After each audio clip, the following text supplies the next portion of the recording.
girl T. So I wanted to come on here and talk about the whole Amandla Stenberg versus Kylie Jenner situation. So yesterday, Devin Brown had posted an article on my website. He's one of my bloggers. And basically this article caused all this controversy and folks going back and forth on my fan page. It was just crazy. What went down is that basically Kylie Jenner had showed a Snapchat of her getting her turquoise weave wrapped around her head. And as we know, a lot of black women, especially black women who have perms in their hair, they wrap their hair around their heads at night. So she had showed that Snapchat. Then later on, the next day, she had posted a picture of her with some cornrows in her head and basically stated that she woke up like this. So Amandla decided to go into her comments section and basically put Kylie on blast for appropriating black culture. So dope. But when you take it down...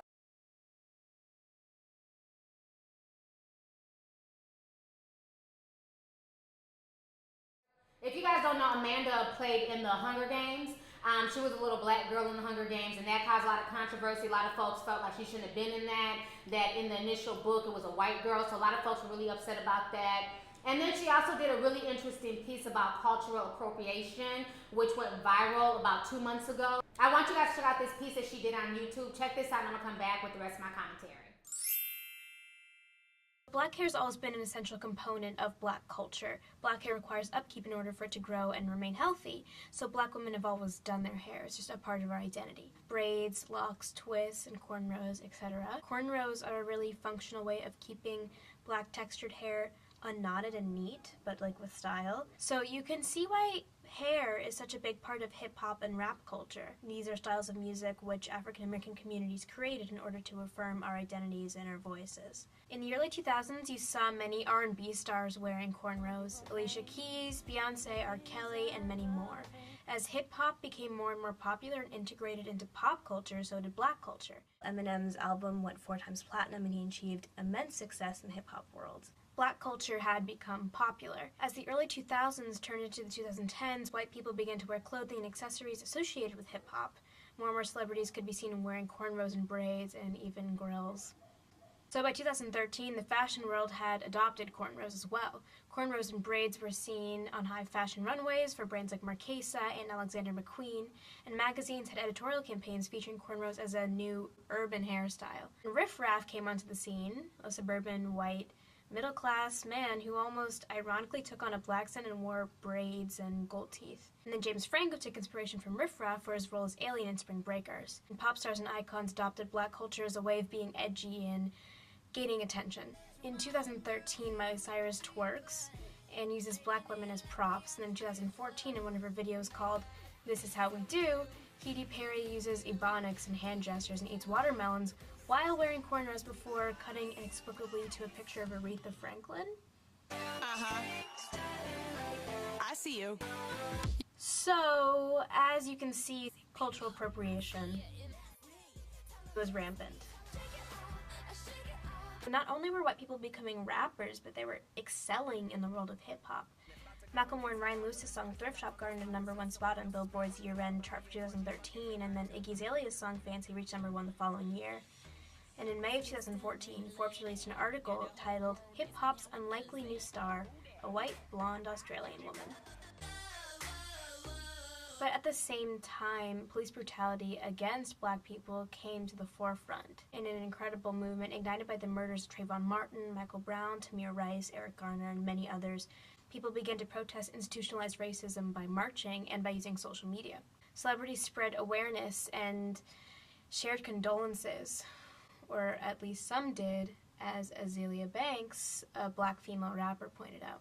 As Azealia Banks observed in her tweets, white musicians who partook in hip-hop culture and adopted blackness, Iggy Azalea in particular, failed to speak on the racism that comes along with black identity. Banks and Azalea feuded on Twitter until Banks participated in an interview on New York's Hot 97. I have a problem when you're trying to, say that it's hip-hop and you're trying to, put it, up against black culture. It's like a cultural smudging was what I see. All it says to white kids is oh yeah, you're great, you're amazing, you can do whatever you put your mind to. And it says to black kids, you don't have you don't own not even the shit you created for yourself. And it makes me upset. That itself is what is so complicated when it comes to black culture. I mean, the line between cultural appropriation and cultural exchange is always going to be blurred, but here's the thing. Appropriation occurs when a style leads to racist generalizations or stereotypes where it originated, but is deemed as high fashion, cool, or funny when the privileged take it for themselves. Appropriation occurs when the appropriator is not aware of the deep significance of the culture that they are partaking in. Hip-hop stems from a black struggle. It stems from jazz and blues, styles of music which African Americans created to retain humanity in the face of adversity, which itself stems from songs used during slavery to communicate and survive. On a smaller scale, but in a similar vein, braids and cornrows are not merely stylistic. They're necessary in order to keep black hair neat. So I've been seeing this question a lot on social media, and I think it's really relevant.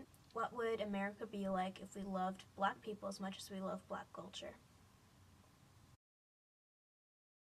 Alright, so you guys just checked out what she had to say about cultural appropriation, and I definitely agree with everything that she stated in that video. After she came at Kylie in the little comment section, Kylie came back at her. She told her to go hang out with Jaden or somebody. As we all know, Amanda and Jaden went to prom together this past spring, so that's why Kylie Jenner kind of put her on blast, because before she got with Tyga and started trying to be older than her age, she too was really close with Jaden Smith. Her and Jaden Smith were dating at some point in time as well. So, I just find this whole situation crazy. A lot of people are debating this.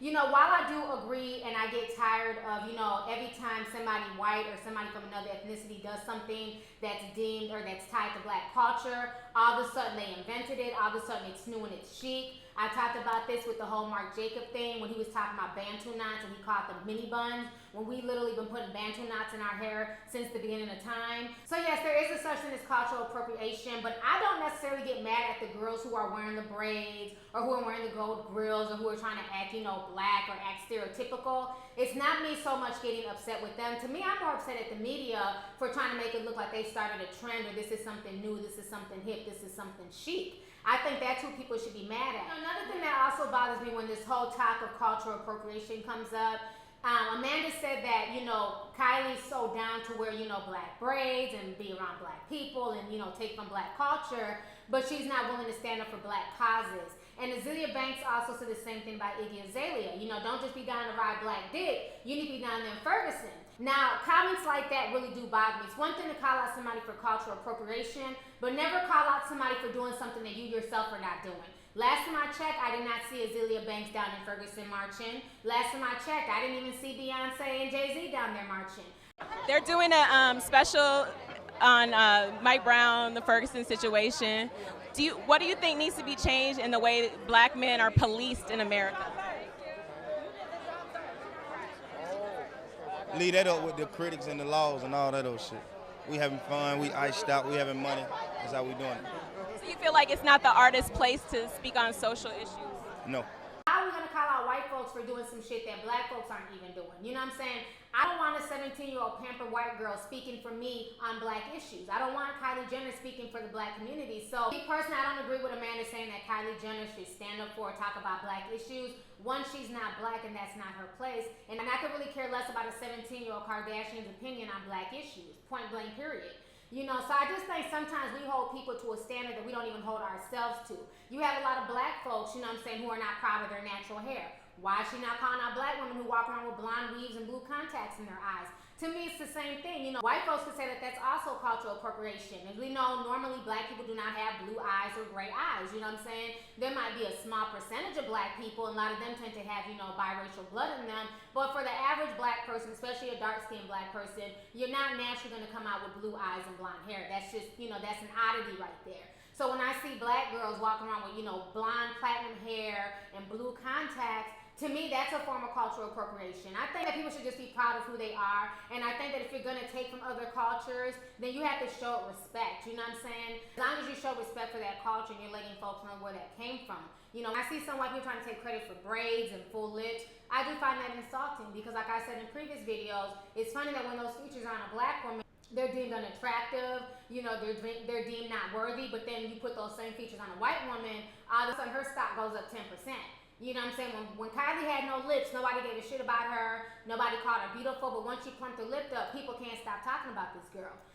So I agree with some of what Amanda had to say, but then some of it I don't agree with. I feel like Amanda's a very smart, articulate young girl, and I definitely like the piece that she put together. She dropped a lot of knowledge. We cannot call out other people on representing or speaking out for our culture when so many of us are not. You know, if you're not out there marching and protesting and speaking on behalf of black people, then you necessarily can't call out somebody else for not doing it as well. And that's just my own opinion. It just comes out as kind of hypocritical. You know, it did spark a really good debate, but, you know, I see both sides of the coin. I think at the end of the day, we just all need to love ourselves and show respect for other people's cultures. Stop looking to other people to represent you or to speak for you. Speak for yourself, stand up for yourself, and make your own path in life. I don't need a celebrity to speak on my behalf. I don't need a white person to speak on my behalf. I speak on my own behalf. End of story.